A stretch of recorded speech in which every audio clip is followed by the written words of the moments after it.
यहाँ अहमद रुश्दी की ज़िंदगी पर एक तफसीली कहानी पेश की जा रही है जो उनकी इब्तिदाई ज़िंदगी, कामयाबियों और फ़नी सफ़र को बयान करती है।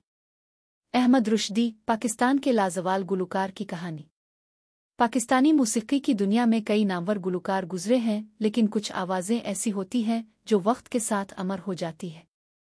अहमद रुश्दी का शुमार भी उन्हीं लाजवाल गुलकारों में होता है जिनकी आवाज़ आज भी दिलों में ताजगी पैदा कर देती है। वो एक ऐसी शख्सियत थे जिन्होंने पाकिस्तानी फ़िल्म इंडस्ट्री में एक नई रूह फूंकी और म्यूज़िक इंडस्ट्री को नई जिहत दी। उनकी ज़िंदगी कामयाबियों, जिदोजहद और बेमिसाल मौसीक़ी से भरी हुई थी। इब्तिदाई ज़िंदगी और ख़ानदान। अहमद रुश्दी 24 अप्रैल 1934 को हैदराबाद, दक्कन, बरतानवी हिंदुस्तान में पैदा हुए। उनका ताल्लुक़ एक इल्मी और अदब दोस्त घराने से था। बचपन ही से उनके अंदर मौसीक़ी का शौक़ था और वो अक्सर गुनगुनाते रहते थे, लेकिन किसी को ये अंदाज़ा न था कि ये बच्चा एक दिन बाइसग़ीर के बेहतरीन गुलकारों में शुमार होगा।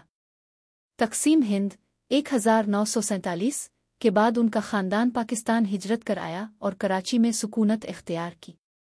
इब्तिदाई तालीम मुकम्मल करने के बाद अहमद रुश्दी ने अपनी मौसीक़ी की सलाहियतों को संवारना शुरू किया और रेडियो पाकिस्तान से अपने फ़नी सफ़र का आगाज़ किया।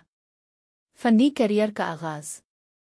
अहमद रुश्दी ने अपने करियर की शुरुआत रेडियो पाकिस्तान से की, जहां उनकी मधुर आवाज़ ने बहुत जल्द लोगों को अपनी तरफ मुतवज्जे कर लिया। उन्होंने इब्तिदा में मुख्तलिफ गाने गाए, लेकिन उनकी असल पहचान 1904 में फ़िल्म उनकुन ओ में गाए गए गाने बंदर रोड से किमाड़ी मेरी चली रे घोड़ा गाड़ी उसे बनी। ये गाना बेहद मकबूल हुआ और अहमद रुश्दी के करियर का एक नया मोड़ साबित हुआ। फ़िल्मी दुनिया में उरूज। 1950 और 1960 की दहाई में अहमद रुश्दी ने पाकिस्तानी फ़िल्म इंडस्ट्री में एक नया इनकलाब बर्पा किया।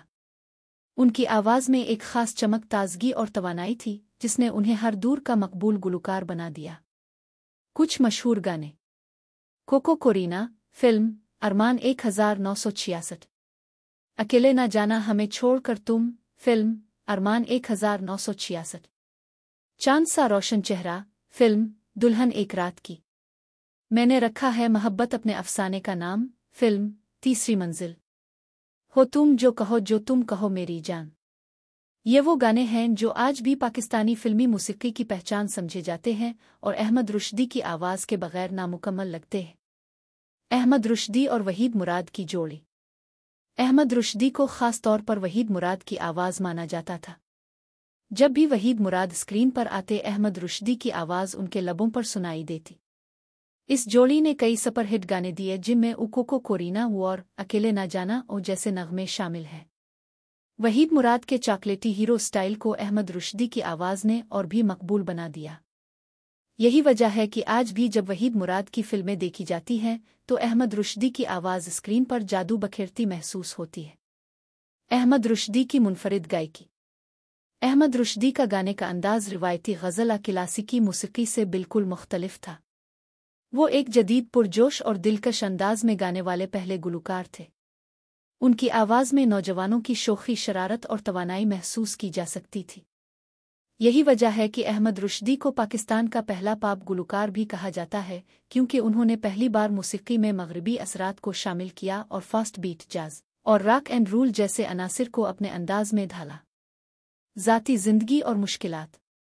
अहमद रुश्दी एक सादा मिजाज और नरम दिल इंसान थे। वो हमेशा मौसीक़ी से मोहब्बत करते रहे, लेकिन शोबिस की चकाचौंध में वो ज़्यादा देर खुद को मुतमईन ना रख सके। 1970 की दहाई में पाकिस्तानी फ़िल्म इंडस्ट्री में तब्दीलियां आने लगें और नए गुलकारों का दौर शुरू हुआ, जिसके बाइस अहमद रुश्दी को भी कम मौक़े मिलने लगे। यह वक्त उनके लिए निहायत मुश्किल था, क्योंकि उन्होंने हमेशा अपनी गायकी को ही सब कुछ समझा था। आखिरी दिन और इंतकाल। 11 अप्रैल 1983 को अहमद रुश्दी को दिल का शदीद दौरा पड़ा, जिसके बाइस वो दुनिया से रुखसत हो गए। उनकी अचानक वफ़ात ने पूरी फ़िल्म और मौसीक़ी इंडस्ट्री को गमज़दा कर दिया।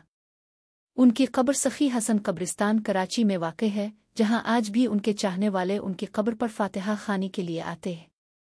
विरसा और मीरास। अहमद रुश्दी की वफ़ात के बाद भी उनका नाम और आवाज़ ज़िंदा रही। उनके गाने आज भी नौजवानों और मौसीक़ी के चाहने वालों के दिलों में बसते हैं। उनके गाए हुए नग़मे रीमिक्स किए गए और कई नए गुलकारों ने उनके गानों को दोबारा गाया, लेकिन जो जादू अहमद रुश्दी की आवाज़ में था वो कोई और ना ला सका। कोको कोरीना और जैसे गाने आज भी पार्टियों और तकरीबात में बजाए जाते हैं, जो इस बात का सबूत है कि अहमद रुश्दी की मौसीकी कभी पुरानी नहीं हो सकती। नतीजा: पाकिस्तानी मौसीकी का दरख्शां सितारा। अहमद रुश्दी सिर्फ एक गुलकार नहीं बल्कि एक इदारा थे। उन्होंने पाकिस्तानी मौसीकी को नए रुझानात, तवानाई और जिद्दत से नवाजा और अपने मुनफरिद अंदाज की बदौलत आज भी याद किए जाते हैं। वो पाकिस्तान के पहले पॉप गुलकार थे और उनकी मेहनत, लगन और जादुई आवाज़ ने उन्हें हमेशा के लिए अमर कर दिया। अहमद रुश्दी जैसे गुलकार सदियों में पैदा होते हैं और उनकी यादें हमेशा दिलों में जिंदा रहेंगी। ये थी अहमद रुश्दी की ज़िंदगी की कहानी, जो कामयाबी, जिदोजहद और लाजवाल मौसीकी से भरपूर है। अगर आपको ये कहानी पसंद आई हो तो इसे शेयर करें और अहमद रुश्दी के नग़मे सुनकर उन्हें ख़राज तहसीन पेश करें।